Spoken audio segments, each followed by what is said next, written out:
Started with Ken Weeb from Sportsnet. Go ahead, Weeb. Paul, you asked your team to be more direct offensively. What did you think of the way they responded? Yeah, it was really, really good tonight.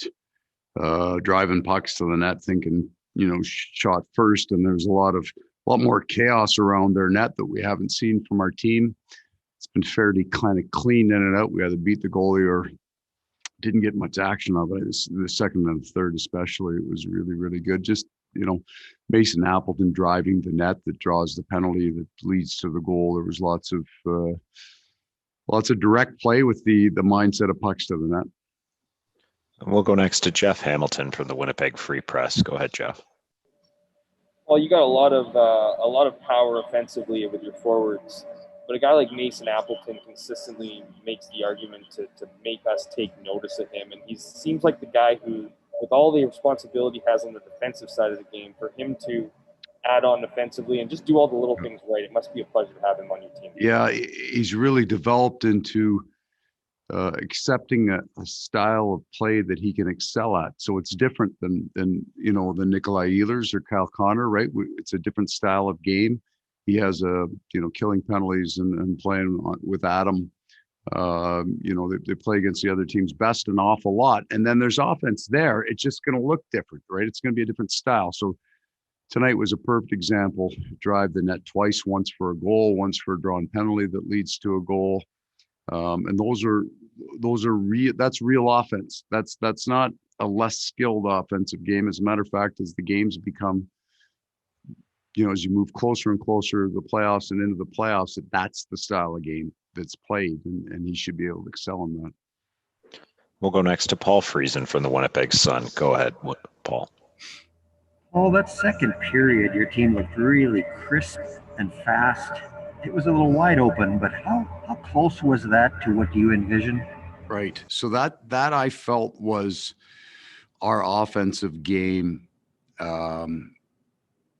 with speed, right? That's the piece I thought after, even game one of the Montreal of our last two, we put those, we put up 5 and then the empty netter, but I still felt we were slow offensively.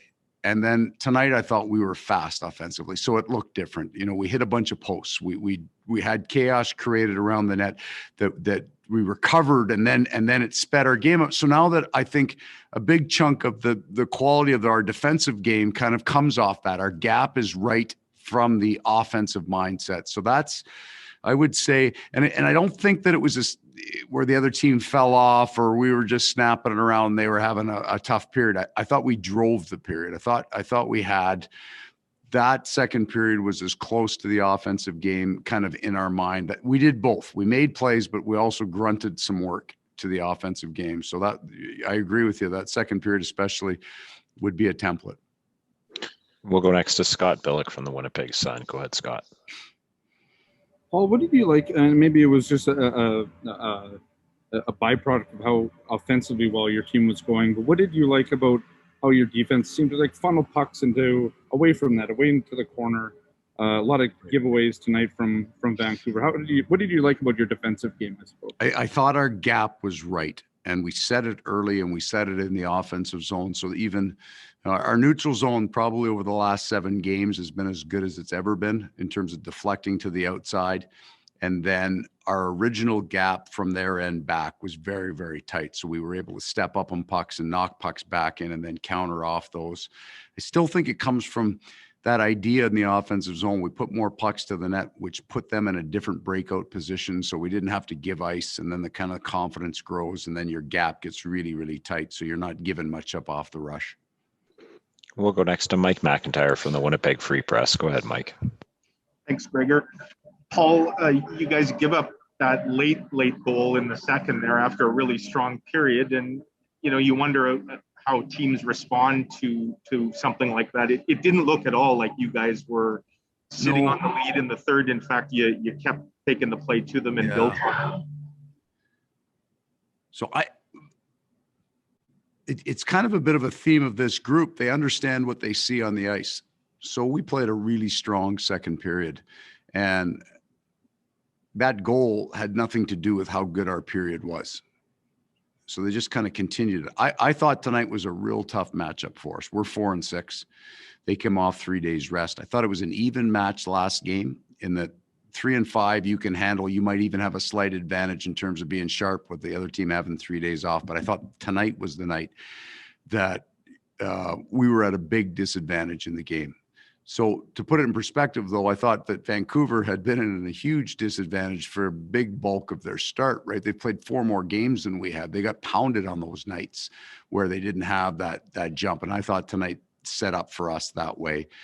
But this team, that second period was a really strong, gritty period where we got better and more powerful, and our shift length got right. It wasn't right in the first. The shift length got right. The battle was right. We ran the whole bench tonight straight through, because, and I think a big part of it is they sit on the bench, they watch the game, they know what they're seeing, right? You don't have to convince them of how well they played in the second. So we didn't lose confidence with that goal, or oh my God, the game's going to shift the other way. It was right. We'll just keep playing the way we're playing.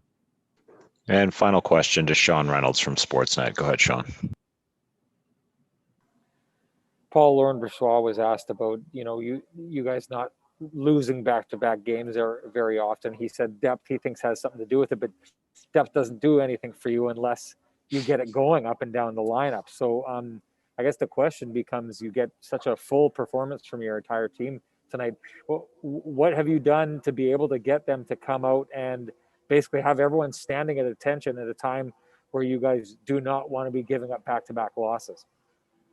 We've added really, really good veteran players to our lineup, and that is part of that shift. So that really, really young team has aged. The Ehlers and Kyle Connor of the worlds have aged into being complete pros. But you look at that fourth line and what it was able to. That's a huge goal Matty Perreault scores.